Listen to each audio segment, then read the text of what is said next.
Welcome to the Not Your Average Runner podcast. If you're a woman who is midlife and plus-sized and you want to start running but don't know how or if it's even possible, you're in the right place. Using proven strategies and real-life experience, certified running and life coach Jill Angie shares how you can learn to run in the body you have right now. Hey there! You are listening to episode 5 of the Not Your Average Runner podcast. In this episode, I'm going to answer a listener question about blisters. Then we're going to talk all about consistency and how important it is to be consistent when you're a runner. And then I'm going to let you in on the secret mittens that I'm obsessed with this week. And of course, how you can try them yourself.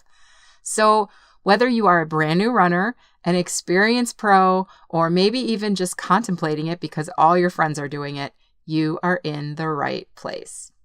So this week we have an Ask the Curvy Coach question from Sandra. And Sandra writes, "Hey, I've been running for about a month and I absolutely love it, especially doing the run-walk intervals because it means I can go farther than I would if I tried to run straight through. But I'm having a hard time with blisters on the outside of my pinky toe. And I also find that I'm chafing where my shoe meets my Achilles tendon. I've been putting Band-Aids on those spots, but they don't stay in place. I also tried Vaseline, but my socks got all greasy and it still didn't work. And usually by halfway through my run, everything has slipped out of place and I'm in pain again." So she asks, "Do you have any suggestions? Thanks in advance, Sandra. P.S. I'm loving the podcast so far. Is there any chance you can do an episode on the best way to train for your 5K? So first of all, Sandra, congratulations on becoming a runner. I am so glad that you have so much enthusiasm, and that's just amazing. And I will absolutely be doing an episode on the best way to train for your 5K. I'll probably do a whole series on it. So keep tuned in, keep subscribed, and I promise that's coming. Now, here's what I know about blisters and chafing for sure. They suck. They suck, right? But they don't have to be a part of your running. I do have a few suggestions for you. To start with, if you're just feeling some light chafing, like maybe a little bit of irritation on those areas, you can try a product called Body Glide, which comes in a stick and it goes on kind of like deodorant. It's sort of a silicone-based product. And basically you just smooth it onto the areas that are chafing.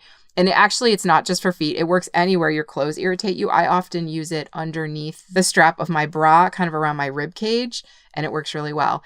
And it stays there till you wash it off. It's sweat-proof, but it's not greasy or icky or anything. It's kind of a wonder product. So I would start by trying that. And then sometimes, especially on your feet, you might need a little bit more protection, a little bit more of a layer. And so I would say if the Body Glide doesn't work on your feet, step it up to athletic tape or moleskin. Now, I'm going to talk about the differences between those two. The advantage of athletic tape is that it's inexpensive, it's easy to apply, and it's very flexible because it's basically just cloth tape. But the reason it's so flexible is because it's thinner, and you might sometimes need 2 layers depending on how severe the rubbing of your shoes is. So I love athletic tape for that reason, that it's very flexible and it's inexpensive and you don't have to worry about using too much of it because it doesn't cost a lot to replace it. Now, moleskin is thicker and pretty much completely prevents blisters when you stick it on your skin, but it is definitely more expensive and you actually need scissors to cut it, where you can rip athletic tape usually with your teeth and your fingers.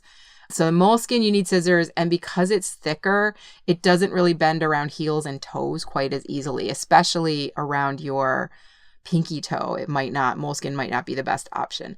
So I would check both of those out. In fact, I would give all 3 of those things a try to see which works best for you.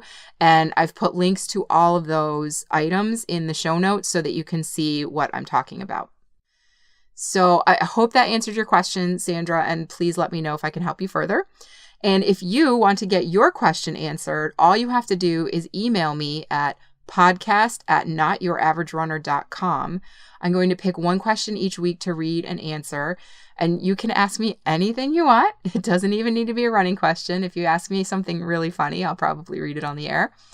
And if I pick your question to answer on the show, I'm also going to send you a Not Your Average Runner car magnet. So yay for that. And Sandra, you've already sent me your address, so that is coming in the mail to you very soon. Right. So today's main topic is about consistency, and I'm going to give you a little bit of tough love. So something that you will learn about me is that I am the biggest cheerleader out there. I will always support you and tell you that you can do anything you set your mind to, and I'm going to help you do it. But I'm also going to be very honest if I think there is something you really need to hear. So with that in mind today, I want to talk about consistency as a runner. The only way to get stronger or faster or go farther as a runner is to be consistent with your training. This means sticking with it even when it isn't fun, when it feels hard, or you'd rather stay in bed or do something else, right? It also means being patient to allow the results to come in time. So the number one complaint that I hear from new runners is that running isn't getting any easier, or that they can't go any faster or farther. It's all about making progress. And new runners get frustrated sometimes because they don't get evidence of improvement or progress as quickly as they would like. But then usually when I ask them, well, how many times did you run last month? The answer is something like, well, I ran twice the first week, and then I got busy and I went only once over the next couple weeks. And then the last week of the month I was on vacation, so I didn't run at all. But last week I got back on track, but it felt really hard. And I say, well, of course it did. So the key is to see concrete results in your running performance. You need to run 3 times a week consistently, right? Not just when it's convenient, but also when it's not convenient. And I don't mean running through injury. If you've got an injury, you need to stop and chill out and heal your injury. But if you're not injured, 3 times a week is really what's necessary for you to see progress, because you get out of running what you put into it, right? So what I mean here is that skipping a run because you're tired or you want to sleep in or you'd rather go to happy hour, and who wouldn't, right, means you're delaying your progress. You're basically just saying, okay, I'm going to wait to make progress until the next time I go running. So if improvement is your goal, you need to make running a priority to achieve that goal. Now, if your goal with running is just to go out there every once in a while and enjoy yourself, you don't really need to run 3 times a week. Just go when the spirit moves you and have fun with it, right? I don't expect that anybody has to run 3 times a week if their goal is not necessarily improvement, but rather just, I want to go out running and have fun. But if your goal is progress or improvement or making it start to feel a little bit easier, consistency is the first step. I compare it to knitting, and anybody who knows me knows how desperately I want to be a knitter. I want to be somebody who's good at knitting, but I never practice. And so every time I try to knit, I have to relearn it all over again. And if you've ever tried knitting, you know that the first couple times it's not intuitive. It feels awkward. It feels uncomfortable when you first learn. Like holding the needles feels weird. It's hard to remember where to move your fingers and where to push the yarn. And the first few inches of anything that you knit kind of look like shit. I have the evidence to prove that. I mean, it really takes time to pick up the speed and the accuracy to be able to read patterns, to build those skills, switch out colors, stitches, use those weird circular sock knitting needles, which I'm fascinated by, but I don't understand how they work. And I mean, sometimes it takes a lot of time to build all that stuff, and you need to keep doing it, right? Like maybe a little bit of knitting every day, or maybe you knit for an hour once a week, or whatever it is. I mean, I've learned to knit at least 5 times in my life, and each time I do it for a little while, but I lose interest because it takes too long for me to get better at it.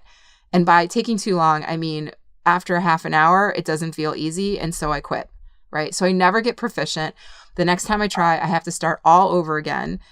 And that's really frustrating, because what I want to do is just pick up some darn needles and some yarn when I'm in the mood and knit away, but that's not how it works. So to get to the point of being proficient at knitting, I have to practice over and over and over again until it becomes second nature. I have to make those hand movements into muscle memory, and that takes longer than an hour once a year. So I don't get the payoff of knitting easily without putting in the time. And running is exactly the same thing. So if you only run once or twice a month, you're going to find it hard to improve. every time it's going to feel hard. Every time it's going to feel like the first time, right? Because you haven't built up that muscle memory, that cardiovascular endurance, and all of that stuff. But if you run 3 times a week for an entire month, it's actually going to start to feel natural. You'll find yourself doing more each week without putting in more effort. So when I say running feels easier, I mean, you're keeping your effort level the same, but you're getting more done because your body adapts to the practice and it sets down muscle memory. So I want to tell you about one of my clients who started running about 3 years ago. And she read my book, Not Your Average Runner, which, by the way, you can get on Amazon, and there will be a link in the show notes. And she decided to give it a try. She was like, I've always wanted to try this. This book makes it seem pretty easy, so let's go. So at the time, she was, I would say, probably 100 pounds overweight, maybe more, maybe less, but let's, in that ballpark. And she was able to run about 30 seconds at a time. And she stuck with it, right? It didn't get easy right away, but she stuck with it and she kept doing those 30-second intervals week after week and month after month. And after a while, she was able to do a 5K and then a 10K. And I mean, when she started, she was doing about a 16-minute mile, right? But she was consistent. She kept at it. She started getting a little faster. She did a 5K, she did a 10K, she trained for a half marathon. Then she actually got injured. She was a little too consistent and got injured because she did a little bit too much too soon, but she rehabbed it, got right back to it.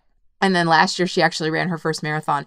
And we talked the other day, and she's got, I think, 3 marathons on her calendar already for 2018.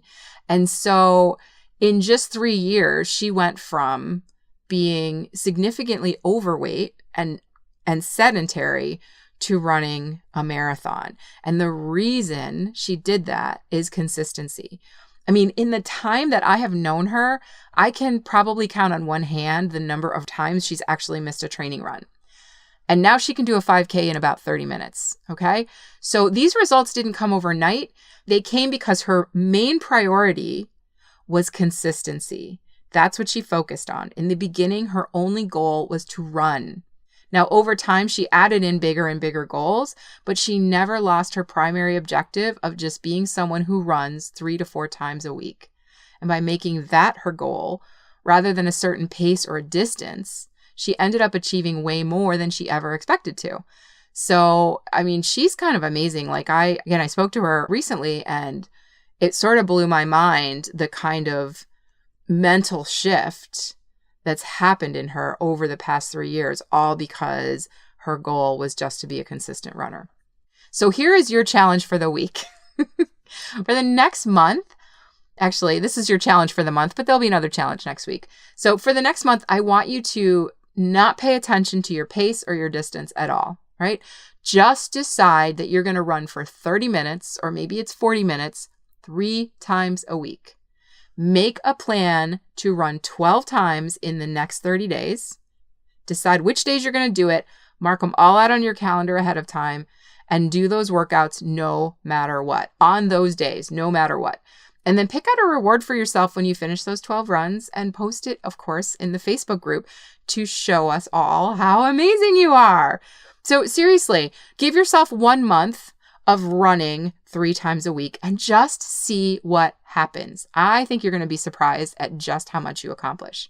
Now, if you're not in the Facebook group, you can join it at www.notyouraverage.runner.com. Join the community, and I hope you do because we have so much fun there. And now let's talk about my current obsession. Just every week it's something wacky. This week I'm obsessed with convertible mittens. And you heard that correctly, convertible mittens. So it is winter here in Philadelphia, which means running in the cold, because I personally am not a big fan of the treadmill. I would much rather just suck it up, bundle up, and enjoy the outdoors. And of course, just like socks and underwear, having the right running gloves is really important if you're going to be running in the winter. So my big problem with gloves, and just like with socks and underwear, I have very, very exacting specifications for what works for me. So my big problem with gloves is that when I start running, my hands are cold and I want to wear super thick mittens. But within about 15 minutes, of course, my whole body starts to warm up and then my hands start to get sweaty. And then I'm miserable because I cannot stand for my hands and feet to be too hot when I'm running. I've been told that I'm a little bit of the princess and the pea type when I run. Like, I have to be exactly the right temperature. So when my hands get hot, I take off my gloves, I stick them in my pockets, and then inevitably one of them falls out somewhere on my running route. And now I've got this basket full of lonely gloves at home. And also, I really hate having gloves stuffed in my pockets when I run because I feel like a pregnant kangaroo, and that's never a fun feeling. But last year, I got myself a pair of convertible mittens, which are basically fingerless gloves that have a mitten top that sort of folds over the ends of your fingers to keep them warm. And so they're basically mittens when you need them to be mittens. And then when your hands warm up, you can take the mitten top, and sort of fold it back so the ends of your fingers are exposed, and then it like Velcros against the back of the glove. And it's all attached, so it's not going to fall off. And then you can kind of cool down your hands, like little bit of heat escape. And you can also use your phone or your watch without taking off your gloves, which is amazing. And of course, you don't have to stuff your gloves in your pockets, which is the best thing of all. So there's no more lost gloves. So there's a brand that I love called Trailheads, and they're available on Amazon. There's a link in the show notes, and I freaking love these gloves. They're amazing. And so you can find the show notes with the links to everything I've talked about in today's episode at www.notyouraverage.runner.com/5. That's notyouraverage.runner.com/5. You can download the episode there. You can click over to iTunes there. You can get all of the show notes links and all that good stuff over there at notyouraverage.runner.com/5. Well, our time is up again. I can't believe these episodes go so quickly. So if you are anxious to get started with running, I want you to know that I have a free 1-week jumpstart plan to help you do exactly that. Now, you're going to get your very first week of workouts along with some tips to help you get started. And I promise they're super easy. Anyone can do them. If you're thinking to yourself, no, I'm not ready yet, just give it a try because you've got nothing to lose. So if you want to grab that, just go on over to notyouraverage.runner.com/start to download it. And after you've done that, make sure, actually, you're not going to download it there. You're going to give me your email, and then I'm going to email you the plan. So go to www.notyouraverage.runner.com/start. Put your email in. I will email you the plan. And then after that, I'm actually going to drop in on you every couple of days to give you some additional guidance to make sure that you're able to use the plan. So that is going to be super fun. And that's the end of this episode. I'm so glad we're on this journey together, my friend. I wish you the best of running this week. Bye. Thanks for listening to this episode of the Not Your Average Runner podcast. If you liked what you heard and want more, head over to www.notyouraverage.runner.com to download your free 1-week jumpstart plan and get started running today.